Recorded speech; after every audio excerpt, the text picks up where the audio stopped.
how many doors do you have right now? Oh, so I guess I have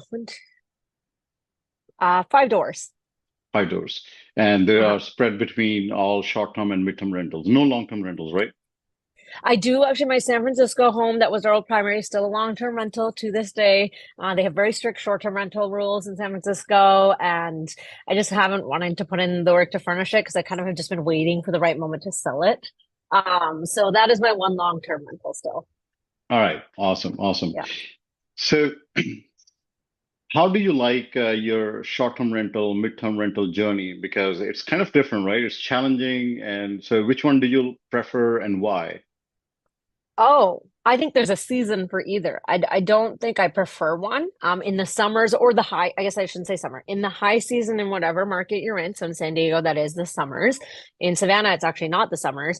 I want a short-term rent during the high season. So in Savannah, that's like St. Patrick's Day, springtime, sort of.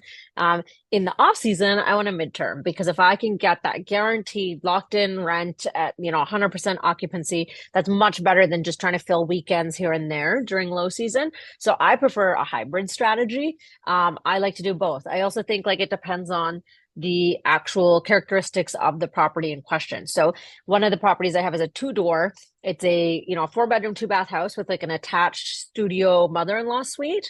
Now with the studio, it doesn't make sense to do short term in terms of the extra work it requires for the maybe 100, 200, $300 more you're going to make in a month. So for that property, I would rather just midterm year round because it's just like like you said, I think you and I discussed this previously, and we can get into this on the call, but like a 10% cap rate on a property that costs very little is going to be like the return on investment with a 10% cap rate on a property that costs a lot more might be 10%.